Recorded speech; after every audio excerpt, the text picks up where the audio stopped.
बिस्मिल्लाहिर्रहमानिर्रहीम। अस्सलाम वालेकुम स्टूडेंट्स, क्या हाल है जी? कैसे हैं आप सब? उम्मीद करता हूँ आप सब खैरियत से होंगे। स्टूडेंट्स, मैं हूँ मोहम्मद इब्राहीम, आपके चैनल डायमेंशनल फिजिक्स से। और प्यारे स्टूडेंट्स, आज हम डिस्कस करने वाले हैं class 9th physics 2025 Punjab text book board chapter number 5। Students, हम डिस्कस कर रहे थे और आज का हमारा टॉपिक है 5.6 the advantages and the disadvantages of methods of the energy production. Students, जो हमने मेथड्स पढ़े थे एनर्जी को प्रोड्यूस करने के लिए, आज हम देखेंगे कि वो हमारे लिए कौन से बेनिफिशियल हैं और उनके क्या क्या हमारे पास जो है वो लिमिटेशंस हैं या डिसएडवांटेजेस हैं। ठीक है, तो थ्योरेटिकल बेस्ड टॉपिक है।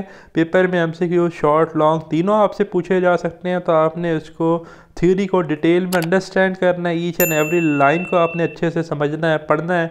ठीक है, तो आए टॉपिक का स्टार्ट करते हैं। The production of hydro electric power is more economical and pollution free. कहता है जो आपके पास हाइड्रो इलेक्ट्रिकल पावर सोर्स है ये सस्ता भी है और ये पोल्यूशन फ्री भी है। ठीक है, the solar power, wind power, tidal power and wave power needed more initial cost. जबकि सोलर अगर हमने इंस्टॉल करना है या विंड या टाइडल पावर का हमने कोई सोर्स लगाना है तो उसकी इनिशियल कॉस्ट बहुत ज़्यादा हाई है, लैक्स के अंदर है। ठीक है, इवन के करोड़ में भी जा सकती है। But they do not produce pollution, लेकिन पोल्यूशन ये भी प्रोड्यूस नहीं करते।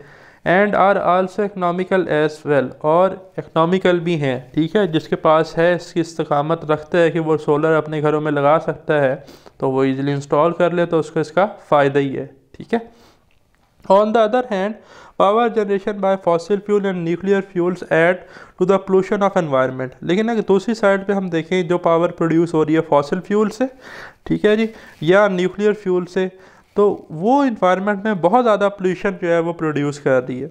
Burning of fossil fuel produce smoke, carbon dioxide gases and heat. Fossil fuels को बर्न करने से स्मोक है जी, CO2 हो गई और हीट हो गई, ये रिलीज़ होती है। फिगर 5.2 में आप देखें, ये देखें जी, चिमनीज लगी हुई हैं और ये जो फैक्ट्रीज़ हैं यहाँ से कितना ज़्यादा स्मोक निकल रहा है। तो ये इन्फॉर्मेशन आपके पेपर में MCQ आ सकती है। Do you know burning fossil fuels release 5 billion tons of carbon dioxide into the atmosphere every year means सालाना, हर साल 5 billion tons of carbon dioxide जो है जी वो क्या होती है, एटमॉस्फेयर में रिलीज़ होती है फॉसिल फ्यूल्स को बर्न करने से। तो ये हमारे लिए कितनी ज़्यादा डेंजरस है। They enhance direct pollution to atmosphere. Wind mills are very noisy, जो विंड मिल्स हैं जी बहुत ज़्यादा नॉइसी हैं। Some people thinks that the wind turbines spoil the beauty of the landscape, और वो जो आपका लैंडस्केप है उसकी जो एक नेचुरल ब्यूटी है उसको भी ये क्या करती हैं, इफ़ेक्ट करती हैं। Nuclear power generation are also run by steam produce by the nuclear heat energy. और जो न्यूक्लियर पावर जनरेशन हैं उनको स्टीम चाहिए होती है जो कि न्यूक्लियर हीट एनर्जी से प्रोड्यूस होती है। Heat itself is a form of pollution, और हीट तो खुद एक पोल्यूशन है, तो ये ख़तरनाक है।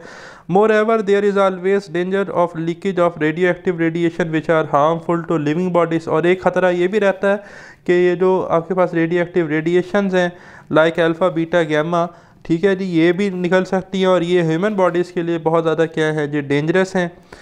या गैमा रेज निकल सकती हैं। Peoples living around nuclear plants are always at risk, और जो लोग जो है न्यूक्लियर प्लांट्स के आसपास रहते हैं वो हमेशा से किस में होते हैं, ख़तरे में।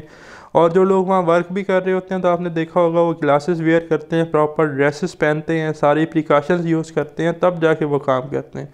The disposal of nuclear waste is another problem for the nuclear power generation. और जो न्यूक्लियर वेस्ट है उसको कहाँ डिस्पोज किया जाए, ठीक है जी, न्यूक्लियर पावर जनरेशन में एक अलग मसला है। However any form of waste energy ends up as a thermal energy, और जितनी भी तरह की वेस्ट ऑफ एनर्जी है वो सारी thermal energy as a environment जाती है, और वो भी हमारे लिए एक मसला है। Thus thermal pollution increasing day by day causing global warming. तो जो थर्मल पोल्यूशन है दिन ब दिन बढ़ती जा रही है, जिसकी वजह से ग्लोबल वार्मिंग CO2 का जो लेवल है एनवायरनमेंट में बहुत ज़्यादा बढ़ता जा रहा है, और ये एंट्रोपी लीड की तरफ, हीट डे की तरफ जा रहा है। थर्मल डिसऑर्डरनेस क्रिएट होती जा रही है हमारे इस वर्ल्ड में। ठीक है, तो ये था स्टूडेंट्स हमारा आज का वीडियो लेक्चर। वेरी सोन हम डिस्कस करेंगे पावर को। अपना ख्याल रखिएगा, मुझे दे इजाज़त, अल्लाह हाफ़िज़।